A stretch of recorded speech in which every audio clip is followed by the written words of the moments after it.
जी हाँ, नमस्कार।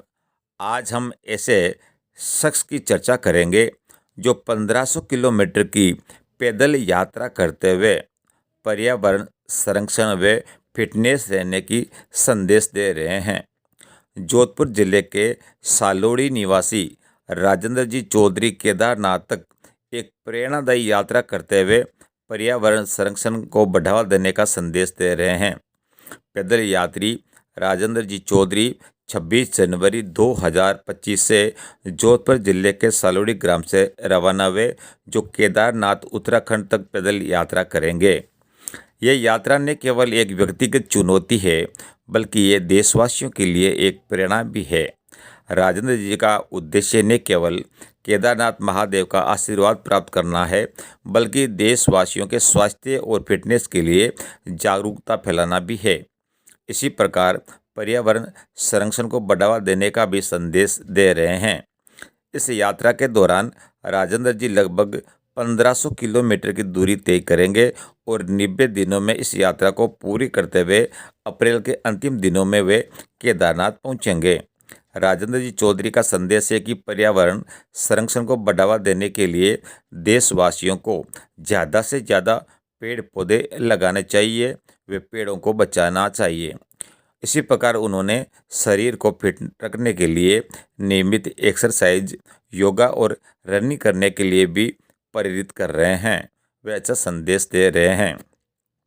पैदल यात्री राजेंद्र जी चौधरी सोमवार शाम को रोल ग्राम पहुंचे तो यह विजय सोनी, कालू महाराज, रामलाल डिडेल, सोहनलाल जांगीड़, माणक सेन, विष्णु सेन, भरत, पवन, दिनेश तिवारी सहित काफ़ी युवाओं ने माला व साफा पहना करके उनका स्वागत करते हुए हौसला अफजाई किया। आज हम ऐसे शख्स से रूबरू हो रहे हैं जो शेराडी गांव जिला जोधपुर से रवाना हुए हैं और उत्तराखंड के केदारनाथ की यात्रा करें हैं। इनका क्या उद्देश्य है, किस उद्देश्य को या संदेश को लेकर ये यात्रा करें हैं, आइए हम इनसे बात करते हैं राजेंद्र जी चौधरी से। और आप कहाँ की यात्रा करें या किस उद्देश्य को लेकर, किस संदेश को लेकर यात्रा कर रहे हैं? मेरा नाम राजेंद्र चौधरी है और मेरा पैरता गांव सालोड़ी है, जो जोधपुर डिस्ट्रिक्ट के अंदर पड़ता है। मैंने 26 जनवरी से मेरी यात्रा शुरुआत की और आज मैं रोड के अंदर पहुंचा हूं और 9वां दिन है आज। और मैं देशवासियों को मेरी तरफ से ये संदेश दे रहा हूं कि आप ज़्यादा से ज़्यादा पेड़ पौधे लगाओ और पेड़ बचाओ और पर्यावरण की रक्षा करो। और दूसरा मेरा यह है कि भाई जीवन के अंदर हमेशा स्वस्थ रहने के लिए, फिट रहने के लिए, हिट रहने के लिए नियमित रूप से एक्सरसाइज करनी चाहिए, योगा करना चाहिए, रनिंग करनी चाहिए, वॉक करनी चाहिए।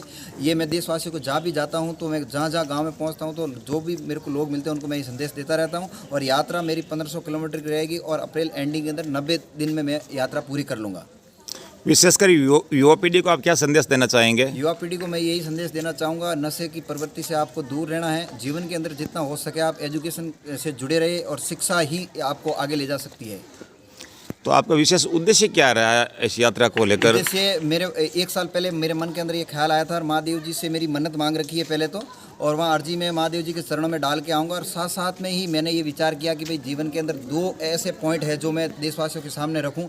आजकल आप देख ही रहे हो कि पर्यावरण संरक्षण के बारे में पेड़ ज़्यादा काट रहे हैं, सोलर प्लांट वगैरह लगा रहे हैं। तो मैं ये चीज़ सोचूँ कि भाई पेड़ है जो कम से कम कटे और पेड़ों को वैसे काटना नहीं है। ये संदेश मैं देशवासियों को दे रहा हूँ। और दूसरा ये है, जीवन के अंदर हमेशा स्वस्थ रहने के लिए नियमित रूप से सुबह 5 बजे उठ के जितना आपसे पॉसिबल हो सके अपने जीवन के लिए आधा घंटा 1 घंटा देना ज़रूरी है। तो रास्ते में आप जहाँ भी जाते हैं युवाओं को प्रेरित करने के लिए विशेष प्रयास करते हैं क्या आप? बिल्कुल करता हूँ और मेरे सोशल अकाउंट आप चेक कर सकते हो, हर जगह के आपको वीडियो मिलेंगे। तो आप सब प्रेरित होकर लोग पेड़ पौधे लगाने को लेकर या योग करने को लेकर विशेष क्या वो कर रहे हैं? बिल्कुल, हमेशा मैं जाता हूँ तो वहाँ लोगों को मैं समझाता हूँ पहले तो, और उसके बाद में मैं वीडियो भी जारी करता हूँ। और लोग मुझे कहते हैं आप तो 5 पौधों का बोल रहे हो, जीवन के अंदर हम हमेशा पेड़ पौधे लगाते रहेंगे। मुझे पूरा विश्वास है, भरोसा दिलाते हैं। पर्यावरण को लेकर बहुत सी विकट बाधाएं आती है, समस्या आती है। इन बाधाओं के समाधान के लिए आप लोगों को प्रेरित करने के लिए जो यात्रा का लेकर निकले हैं, बहुत अच्छी यात्रा है। लेकिन विशेषकर ज़्यादा से ज़्यादा पौधे लगाएं और फिट रनिंग रहने के लिए भी युवा योगा करें। इसको लेकर आप विशेष और क्या प्रयास करने जा रहे हैं? अब पहले तो देखिए मैं ये मिशन लेके चला हूँ। मैं सबको पहले ये चीज़ बता देता हूँ कि भाई जीवन के अंदर आप सबसे ज़्यादा पौधे लगाओ और पेड़ बचाओ, ठीक है। और दूसरा है कि भाई जीवन के अंदर हमेशा फिट रहने के लिए वॉक रनिंग करते रहो। तो पहला तो मेरा ये देशवासियों को मैं चल रहा हूँ तो मेरा संदेश है 3 महीने होने के बाद में फिर मैं भरपूर प्रयास करूँगा। जगह जगह पे मैं प्रैक्टिकल रूप से मैं खुद पेड़ पौधे लगाने का भरपूर प्रयास करूँगा। और जहाँ पर भी मुझे मौका मिलेगा तो जीवन के अंदर लोगों को प्रैक्टिकल रूप से मैं मौजूद होकर हमेशा वॉकिंग भी करवाऊंगा, रनिंग भी करवाऊंगा, योगा भी करवाऊंगा, सारी चीज़ें करवाऊंगा। ये प्रयास मेरा 3 महीने आने के बाद में रहेगा। युवा पीढ़ी को संस्कारवान, आदर्शवान और नैतिकवान बनाने के लिए आप विशेष क्या संदेश देना चाहेंगे?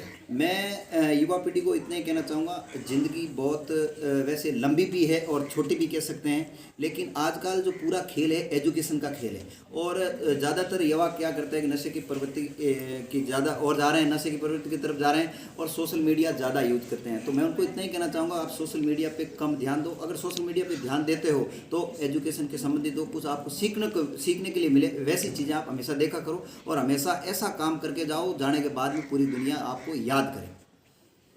बहुत ही अच्छी यात्रा लेकर निकल रहे हैं आप, इसके लिए आपको बहुत बहुत धन्यवाद है। मैं भी आशा और उम्मीद है कि आपकी यात्रा से, आपके प्रेरणा से युवा पीढ़ी में कुछ से बदलाव जरूर आएगा। आपको बहुत बहुत धन्यवाद सर। Thank you.